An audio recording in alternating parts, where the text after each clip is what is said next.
السلام علیکم ناظرین کرام۔ 1526 عیسوی کو ظہیر الدین بابر نے مغلیہ سلطنت کی بنیاد رکھی اور 1857 کو مغلوں کے آخری چراغ بہادر شاہ ظفر پر یہ سلطنت ختم ہوئی۔ اس طرح مغلوں نے برصغیر پاک و ہند پر 350 سال حکومت کی۔ ناظرین، مغلوں نے اپنے دور حکمرانی میں یہاں بہت سی شاندار تعمیرات کھڑی کی جو اپنے منفرد طرز تعمیر کی وجہ سے پوری دنیا میں مشہور ہیں۔ یہ تعمیرات دنیا بھر کے سیاحوں کے لیے دلچسپی کا باعث بنی ہوئی ہیں۔ ناظرین کرام، ان تعمیرات میں دہلی کا لال قلعہ بھی اپنی منفرد پہچان اور اہمیت رکھتا ہے۔ یہ مغلیہ سلطنت کے سنہری دور کی یادگار ہے۔ اسی قلعے کے دیوان خاص میں تخت طاؤس رکھا ہوا تھا جس میں کوہ نور ہیرا جڑا ہوا تھا۔ اسی تخت پر بیٹھ کر مغل شاہنشاہ ہندوستان کے طول و عرض پر حکومت کرتے تھے۔ ناظرین کرام، کہتے ہیں کہ ہر عروج کو زوال ہے اور پھر آخر کار یہ سلطنت بھی زوال پذیر ہوئی اور سلطنت مغلیہ کا دیا ٹمٹمانے لگا اور آخر کار بجھ گیا، مگر تاریخ پر ایسے نشان چھوڑ گیا جو پوری دنیا میں آج تک مشہور ہے۔ ان میں قلعہ مبارک بھی ہے جو لال قلعے کے نام سے مشہور ہے۔ ہماری آج کی ویڈیو اسی بارے میں ہے، تو چلیے اس بارے میں جانتے ہیں۔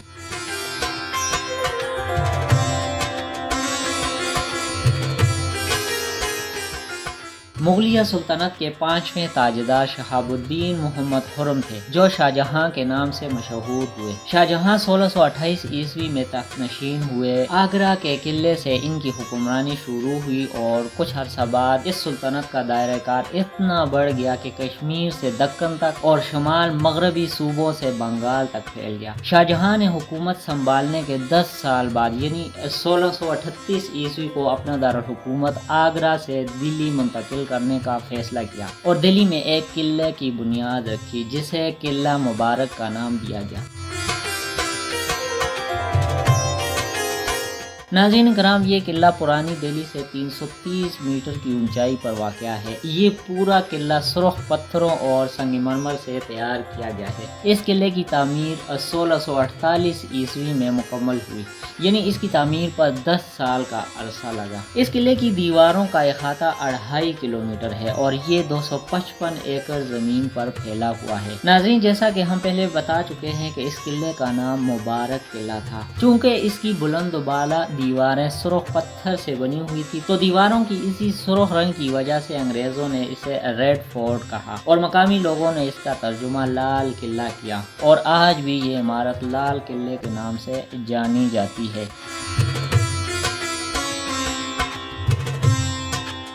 ناظرین کرام، جب لال قلعے کی بنیاد رکھنے لگے تو بڑے بڑے لوہے کے کڑھاؤں میں چربی کھولائی جاتی اور پھلکیوں کی طرح اس میں کوری اینٹیں ڈالی جاتی۔ جب اینٹیں خوب چربی پی لیتی تو نکال کر ٹھنڈی کی جاتی اور گچ کے ساتھ بنیاد میں رکھی جاتی تھی۔ سفیدی جو در و دیوار پر لگا کر مہرہ کی جاتی تھی وہ احمد آباد گجرات کے پہاڑ کی کان سے آتی۔ ناظرین گرامی، لال قلعہ اور اس کے اندرونی مکان قصر و ایوان بن رہے تھے۔ تخت طاؤس کے جواہر تراشے جا رہے تھے۔ ہزاروں مزدور، معمار اور کاریگر خیموں میں، چھولداریوں میں اور جھونپڑیوں میں پڑے تھے۔ دور دور کے پہاڑوں سے چھکڑوں میں پتھر لدے چلے آ رہے تھے۔ سنگ تراشوں کی چھینیوں اور ٹانکیوں کی دھڑا دھڑ کان پڑی آواز سنائی نہ دیتی۔ ہر 100 قدم کے فاصلے پر ایک خزانے کا خیمہ تھا۔ ایک خزانچی، 3 محرر اور 10 سپاہی روپے کی حفاظت کے لیے حاضر رہتے تھے۔ روزانہ شام کے 4 بجے چٹ بٹ جاتا تھا۔ غریبوں کا پیسہ واجب الادا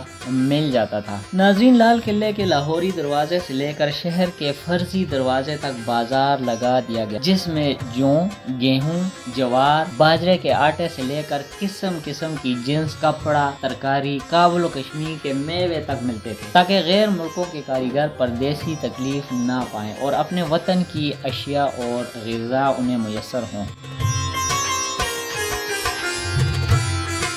ناظرین کرام، 1648 عیسوی میں جب یہ قلعہ بن کر تیار ہوا تو شاہجہاں اس وقت کابل میں تھے، چنانچہ انہیں تشریف آوری کا پیغام بھیجا گیا۔ خبر سننے کے بعد وہ وہاں سے کشتی کے ذریعے دہلی آئے۔ ان کی کشتی حضری دروازے سے داخل ہوئی اور پھر جشن و تاج پوشی کی ایسی تقریب ہوئی جو ایک مثال ثابت ہوئی۔ اس موقع پر مہمانوں کے لیے بڑے بڑے خیمے تیار کیے گئے جن کو زربف، اطلس اور پشمینہ کے پردوں سے سجایا گیا۔ شہنشاہ نے اس تقریب کے لیے ایران سے خاص قسم کے قالین بھی منگوائے تھے۔ سونا، چاندی اور جواہرات سے لدے ہوئے ایسے خیمے بھی تیار کیے گئے جس سے تقریب کی رونق میں 4 چاند لگ گئے۔ قلعے کے دیوان خاص میں شاہجہاں کے لیے تخت طاؤس بنایا گیا۔ ناظرین کرام، اس لال قلعے کے 2 دروازے ہیں، ایک دہلی دروازہ اور دوسرا لاہوری دروازہ۔ دہلی دروازے سے چھاتا چوک کے نام کا راستہ ہے جس کے دونوں طرف بازار سجایا جاتا ہے۔ لاہوری دروازہ قلعے کے اندر داخل ہونے کے لیے صدر دروازہ تھا۔ اس دروازے کو دیکھو تو ایسا معلوم ہوتا ہے جیسے کہ وفادار رعایا کو دعوت دے رہا ہو کہ آؤ اور اپنے بادشاہ کے سامنے ادب آداب بجا لاؤ۔ لوگ دروازے میں داخل ہو کر حاجبوں کی جانچ پڑتال کے بعد غلام گردشوں میں سے ہوتے ہوئے نوبت خانے کی طرف چلے جاتے۔ وہاں دن یا رات کا وقت بتانے کے لیے نوبت بجائی جاتی تھی۔ اگر دربار عام ہو رہا ہوتا تو ان کو سپاہیوں کی قطار کے درمیان سے گزار کر دیوان عام میں لے جایا جاتا تھا۔ ناظرین، دیوان عام ایک وسیع ہال ہے جس میں بہت سے ستون ہیں اور اس کی چھت خوبصورت چوڑی چوڑی محرابوں پر قائم ہے۔ دیوان عام میں شہنشاہ بالکونی میں بیٹھتا تھا جس میں جانے کا راستہ پیچھے کے رخ محل سرا سے تھا۔ بالکونی کے نیچے وزیر اتنے اونچے پائے پر کھڑا ہوتا کہ ہاتھ بڑھا کر بادشاہ سے دستاویزات لے دے سکے۔ اس بالکونی کے نیچے اپنے اپنے رتبے کے مطابق ہاتھ باندھے ہوئے امراء کھڑے ہوتے تھے۔ یہ دربار دن کا دوسرا دربار ہوتا تھا۔ پہلا دربار جسے دیدار کہتے تھے وہ طلوع آفتاب کے وقت ہوتا۔ شہنشاہ محل کے پیچھے کی طرف جدھر دریا بہتا تھا بالکونی میں جلوہ افروز ہوتے، جو کوئی بھی انہیں دیکھنا چاہتا وہاں جا کر دیکھ سکتا تھا۔ اگر کسی کو کوئی شکایت ہوتی یا کوئی درخواست لگانی ہوتی تو وہ بھی اس وقت حاضر ہو سکتا تھا اور براہ راست اپنے کاغذات پیش کر سکتا تھا۔ ناظرین کرام، دربار عام کے بعد عام طور پر ایک اور جلسہ ہوتا تھا۔ یہ سب سے اہم تھا اور شہنشاہ کے تازہ دم ہونے کے بعد شاہی حمام میں کیا جاتا۔ یہاں حکومت سے منسلک لوگ نہایا کرتے تھے اور یہیں پر بیٹھ کر کچھ اہم فیصلے لیے جاتے تھے۔ یہ حمام 3 حصوں پر مشتمل تھا۔ بچوں کے لیے الگ جگہ بنائی گئی تھی۔ یہاں ٹھنڈے اور گرم پانی کا انتظام موجود تھا۔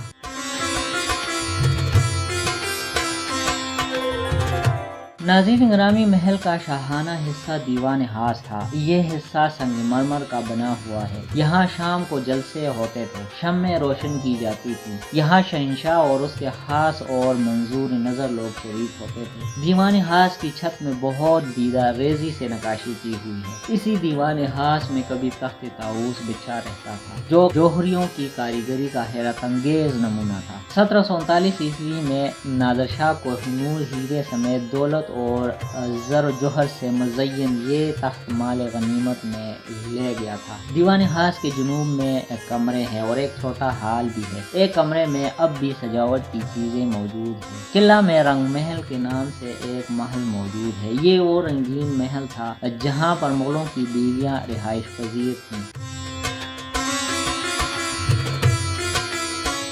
ناظرین کرام، لال قلعے کے عین دینوی شان و شوکت میں اورنگزیب نے 1660 عیسوی میں ایک مسجد بنوائی جسے موتی مسجد کہا جاتا ہے۔ یہ مسجد سنگ مرمر سے بنی ہوئی ہے۔ یہ خوبصورت مسجد حمام کے مغربی میں دیوان خاص کے بالکل نزدیک واقع ہے۔ یہ مسجد اورنگزیب نے اپنی دوسری بیوی خواب بی کے لیے تعمیر کی تھی۔ اس مسجد میں مستورات نماز ادا کرتی تھیں۔ لال قلعے میں ایک شاہ برج بھی ہے جس سے نہر بہشت نکلتی ہے اور یہ نہر حمام تک جاتی ہے۔